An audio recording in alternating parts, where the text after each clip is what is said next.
Breaking news చూస్తున్నారు. ఆంధ్రప్రదేశ్లో సంచలనంగా మారింది ముంబై నటి వేధింపులు. అవును, ముంబై నటికి వేధింపులు ఇప్పుడు ఆంధ్రప్రదేశ్లో సంచలనంగా మారింది. గత ప్రభుత్వ హయాంలో ముంబై నటికి పోలీసుల వేధింపులకు సంబంధించిన బ్రేకింగ్ న్యూస్ చూస్తున్నారు. 7 నెలల తర్వాత బయటకు వస్తున్నాయి సంచలన నిజాలు. ఆంధ్రప్రదేశ్ ప్రభుత్వంలో కీలకంగా వ్యవహరించిన నేత అంటూ కూడా మాట వినిపిస్తోంది ఇక్కడ. అయితే ఇదే అంశానికి సంబంధించి విజయవాడ పోలీసుల సహకారంతో ముంబై నటికి వేధింపులు అన్నమాట కూడా వినిపిస్తోంది. ఆ ఘటనపై ఆర్టీవీతో మాట్లాడారు విజయవాడ కమిషనర్ రాజశేఖర్ బాబు. తమకు ఎవరు ఫిర్యాదు చేయలేదంటున్నారు సిపి.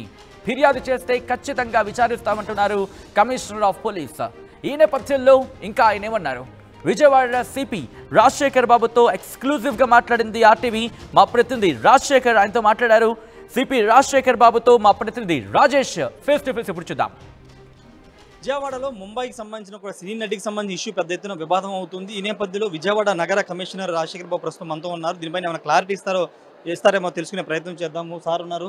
సార్, మీరు ఇంతకుముందు మాట్లాడారు విజయవాడ సంబంధించినటువంటి అంశంలో ముంబై హీరోయిన్ ఇక్కడ తీసుకువచ్చి ట్రాప్ చేసి ఏదో కేసులు ఇరికించారని పెద్ద ఎత్తున ఉదయం నుంచి మీడియా సర్కిల్లో పెద్దగా వస్తుంది. దాని మీద మీ స్పందన ఏంటి? మీకు ఏమైనా సమాచారం వచ్చింది సార్? దాని మాకు ఇప్పటి వరకు ఎటువంటి కంప్లైంట్ రాలేదండి. ఈరోజు మార్నింగ్ ఒక కథనం చూసాము. ఏదైనా కంప్లైంట్ వస్తే దాని మీద ఎంక్వైరీ చేయడం జరుగుతుంది. ఎందుకంటే ఇబ్రహీంపట్నంలో ఒక కేసు జరిగిందని చెప్పేసి ఈరోజు మార్నింగ్ కొన్ని ఛానల్స్లో వాళ్ళు చేయడం జరిగింది. సో ఖచ్చితంగా దాని మీద ఏదైనా కంప్లైంట్ వస్తే వీళ్ళు లుక్ ఇంటూ దట్. ఏం జరిగింది అనేది నిజాలు తెలుస్తాం. అంటే ముంబై మొవ్వకు సంబంధించి, అంటే ఉమ్మడి కృష్ణా జిల్లా మొవ్వకు సంబంధించిన వ్యక్తి ఫిర్యాదు చేశారు. అతని పేరు కూడా ఎఫ్ఐఆర్లో ఉన్న పరిస్థితి. ఒక కేసు అయితే ఉందండి. ఒక కేసు ఉంది. ఆ కేసు మీద ఆ కేసు మీద కొన్ని అరెస్ట్ చేయడం జరిగింది. బట్ ఏదైతే కథనం ఏదైతే ఉందో అటువంటిది మా దృష్టికి అయితే రాలేదండి. వస్తే మేము తర్వాత చూస్తాం. సుమోటోగా తీసుకుని విచారణ చేసే అవకాశం లేదు అంటే చూడాలి కదండి అసలు. ఎందుకంటే ఎవరైతే విక్టిమ్స్ ఉన్నారో ఆ విక్టిమ్స్ వచ్చి మనకు చెప్తే ఏదైనా మనకు దాని మీద ఎంక్వైరీ చేయొచ్చు. ఎందుకంటే అందులో క్రైమ్ ఉంది. క్రైమ్లో కొందరు అరెస్ట్ చేయడం జరిగింది. సో ఇల్లీగల్ డీటైన్ చేశారా ఇటువంటివన్నీ కూడా యాజ్ పర్ రికార్డ్ ఏది కనిపించట్లేదు. సో రికార్డ్ ప్రకారం ఇప్పుడు మనం చూడాల్సిన అవసరం ఉంది. ఏదైనా దాని మీద కంప్లైంట్ వస్తే డెఫినెట్లీ దాని మీద ఒక ఎంక్వైరీ అనేది చేస్తాం. ఖచ్చితంగా కంప్లైంట్ వస్తే కనుక విచారణ చేస్తామని విజయవాడ సిపి రాజశేఖర్ బాబు చెప్తున్నారు. ముంబై సంబంధించినటువంటి నటికి సంబంధించినటువంటి కుటుంబ సభ్యులందరూ కూడా బంధించి చిత్రహింసలకు గురి చేసి కావాలని తీసుకొచ్చి అనేక ఇబ్బందులు గురి చేశారనే ఆరోపణలు వస్తున్న నేపథ్యంలో విజయవాడ పోలీసులు ఏ విధంగా స్పందిస్తారని ఒక ఉత్కంఠ ఉదయం నుంచి కూడా నెలకొన్న నేపథ్యంలో పోలీసుల దృష్టిలో అయితే ఈ కేసు వివరాలు ఉన్నాయి. కానీ ఇంకా ఫిర్యాదు వాళ్ళ కుటుంబ సభ్యుల నుంచి కానీ అటువైపు నుంచి కానీ ఫిర్యాదు రాలేదు. కాబట్టి ఇంకా మేము ఎలాంటి యాక్షన్ తీసుకోలేదని చెప్తున్నారు. ఏదేమైనా ప్రస్తుతం ఈ కేసుని ట్రేస్ అవుట్ చేయాలంటే వాళ్ళు ఎవరైతే బాధితులు ఉన్నారో ముంబై సంబంధించినటువంటి నటి ఆమెతో పాటు కుటుంబ సభ్యులను కూడా విజయవాడ ఇబ్రహీంపట్నం తీసుకొచ్చి చిత్రహింసలు పెట్టారనే ఒక ఆరోపణలు వస్తున్న నేపథ్యంలో ఎఫ్ఐఆర్ కాపీ కూడా ఉన్న నేపథ్యంలో ఇప్పుడు ఎవరైనా ఫిర్యాదు చేస్తే కనుక తర్వాత దానికి అనుగుణంగా చర్యలు ఉంటాయని విజయవాడ సిపి చెప్తున్నారు. ఇది పొలిటికల్గా కూడా పెద్ద దుమారం రేపుతుంది. ప్రస్తుతం అధికార పార్టీ ప్రభుత్వం ఉన్నటువంటి ఎన్డీఏ కూటమి నేతలు కూడా ఈ కథనాలు వెళ్ళిన నేపథ్యంలో కూటమి నేతలు కూడా స్పందించే అవకాశం అయితే స్పష్టంగా కనబడుతుంది. కెమెరా పర్సన్ ప్రసాద్తో రాజేష్ ఆర్టీవీ విజయవాడ నుండి. రైట్, అది విజయవాడ సిపి రాజశేఖర్ బాబు చెబుతున్న సమాధానం. ఎవరైనా కనుక వచ్చి ఫిర్యాదు చేస్తే ఇంకా వేగవంతమైన విచారణకు వెళ్తా ఉండకూడదని చెప్పిన సందర్భాన్ని మనం చూడొచ్చు. అప్డేట్స్ తెలుసుకునే ప్రయత్నం చేద్దాం. మా ప్రతినిధి కృష్ణమోహన్ అప్డేట్స్ అందించేందుకు లైవ్లో జాయిన్ అవుతున్నారు. కృష్ణమోహన్, ఈ వ్యవహారం ఎలా వెలుగులోకి వచ్చింది? దాదాపు ఆలస్యంగా వెలుగులోకి వచ్చిన ఘటన కింద చెప్పుకుంటున్న సందర్భం. ఈ నేపథ్యంలో ఎలా బయటకు వచ్చింది విషయం? ఎస్ సచిన్, విజయవాడలో 2వ తారీఖున 2వ నెల 2024 ఏదైతే ఇబ్రహీంపట్నం పిఎస్లో ఒక కేసు అయితే నమోదైంది. ఆ కేసుకు సంబంధించి డీటెయిల్ చూసుకుంటే, ఒకటి కేవీఆర్ విద్యాసాగర్ అనే వ్యక్తి కొంతమంది నార్త్ ఇండియాకి సంబంధించిన జత్వానీ, అలాగే ఆశా జత్వానీ, తర్వాత నరేంద్ర కుమార్ జత్వానీ, తర్వాత కుమార్ జత్వానీ, నరేంద్ర కుమార్ జత్వానీ, అలాగే నలుగురు మీద కూడా కేసు అయితే నమోదు చేసిన పరిస్థితి అయితే ఉంది. ఈ కేసులో 5 లక్షల రూపాయలు చీటింగ్ చేశారు, మమ్మల్ని మోసం చేశారు అనే ఒక ఫిర్యాదు మేరకు కేసు 2వ తారీఖు నమోదైన పరిస్థితి అయితే ఉంది. దీనికి సంబంధించి ఈ ఎఫ్ఐఆర్ కూడా నమోదైంది. అయితే ఈ ఎఫ్ఐఆర్కి సంబంధించి బాంబే నుంచి కొంతమంది అధికారులు బాంబేకి వెళ్ళి వాళ్ళని రిసీవ్ తీసుకొని వచ్చి 18 రోజుల పాటు డిటైన్ చేశారు. తర్వాత జైలుకి పంపించారు అనేది పెద్ద చర్చ జరుగుతుంది. అదే ఈ సందర్భంగానే దీని మీదనే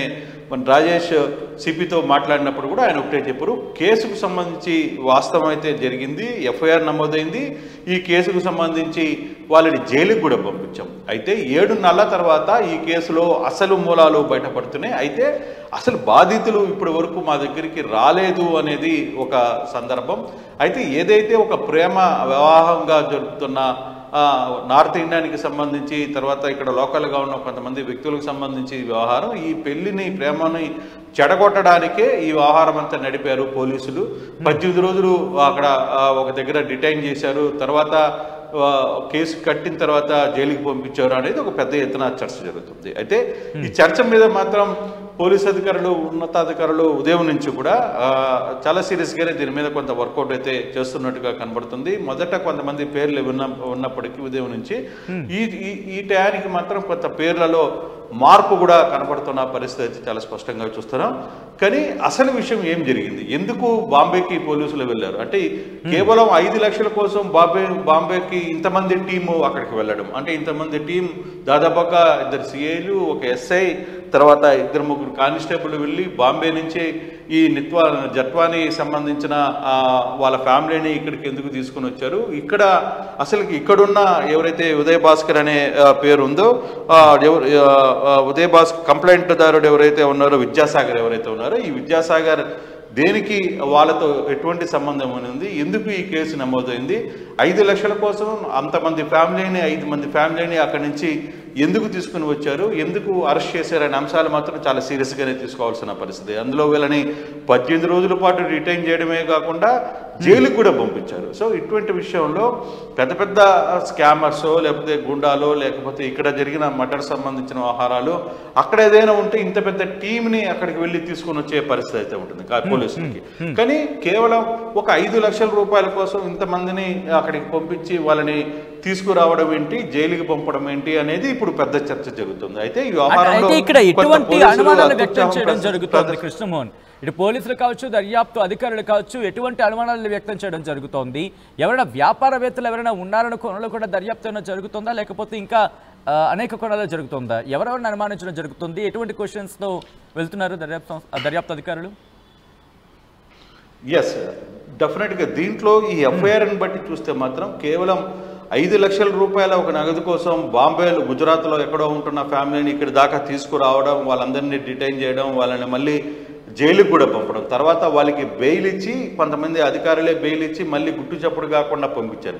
ఇది నిజంగానే అంటే ప్రేమ వ్యవహారానికి సంబంధించిన సబ్జెక్టా, లేదు ఇది కేవలం ఈ విద్యాసాగర్ అనే వ్యక్తిని తెర మీదకి తీసుకుని వచ్చి అతని మీద నుంచి ఒక ఫాల్స్ కంప్లైంట్ ఇప్పించి పోలీసులకు అతను నడిపించారా, దీని వెనకాల అసలు సూత్రధారులు ఎవరైనా ఉన్నారా అనే అంశాన్ని కూడా పోలీసులు అయితే చూడాలి. కానీ సిపి రాజశేఖర్ బాబు మాత్రం ఈ వ్యవహారాలు మేము కొంత సీరియస్గానే తీసుకుంటున్నాం. అయితే ఇప్పుడు వరకు మాకు కొంత సమాచారం ఇప్పుడు వరకు కూడా ఏ బాధితుడు కూడా అటు గుజరాత్లో బాధితురాలు కావచ్చు లేకపోతే వీళ్ళు కానీ ఎవరు కూడా మాకు సంబంధించి ఇప్పుడు వరకు రాలేదు. కానీ ఇది పోలీసులకు సంబంధించిన వ్యవహారం కాబట్టి మేము కొంత లోతైన విచారణ అయితే చేయాల్సి వస్తుంది. ఇన్సైడ్గా ఏం జరిగింది, ఇంటర్నల్గా ఎటువంటి ఇష్యూస్ జరిగాయి అనేది కూడా చూడాలి. సో ఆ యాంగిల్లోనే ఈ వ్యవహారాన్ని కూడా నడిపే పరిస్థితి అయితే ఉంటుంది.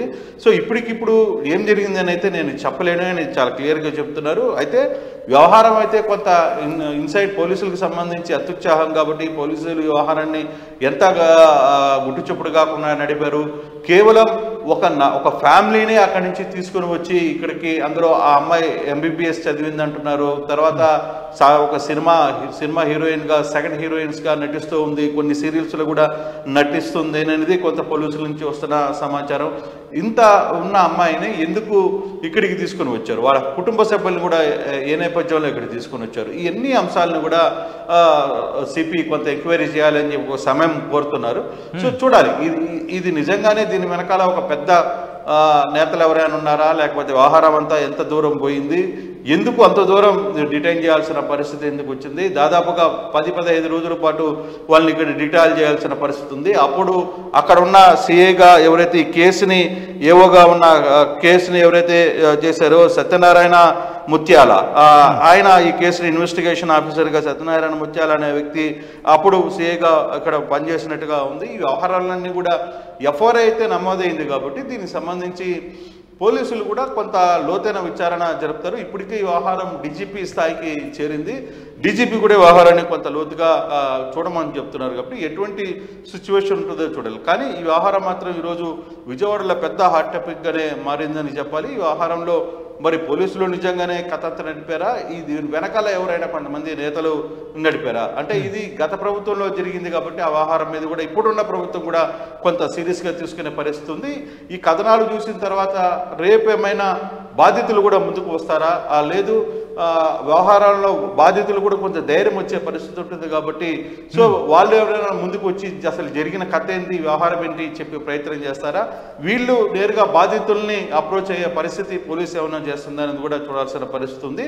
మరి 1-2 రోజుల్లో మాత్రం ఈ వ్యవహారాన్ని మాత్రం పోలీసులు సీరియస్గానే చూస్తున్నారు. అసలు వ్యవహారం ఏం జరిగింది అనేది తేలిపోయే పరిస్థితి కూడా కనపడుతుంది. సచిన్ రైట్ కృష్ణమోహన్, మొత్తంగా అయితే మాత్రం ఏపీలో సంచలనం రేపుతున్న ముంబై నటికి వేధింపులకు సంబంధించి బ్రేకింగ్ న్యూస్ చూస్తున్నారు. గత ప్రభుత్వ హయాంలో ముంబై నటికి పోలీసులు వేధించారు అనే చర్చ ఇప్పుడు జోరందుకుంది విజయవాడ వ్యాప్తంగా. 7 నెలల తర్వాత బయటకు వస్తోంది ఒక్కొక్క విషయం కూడా. దీంతో సంచలనంగా మారాయి ఆ నిజాలు.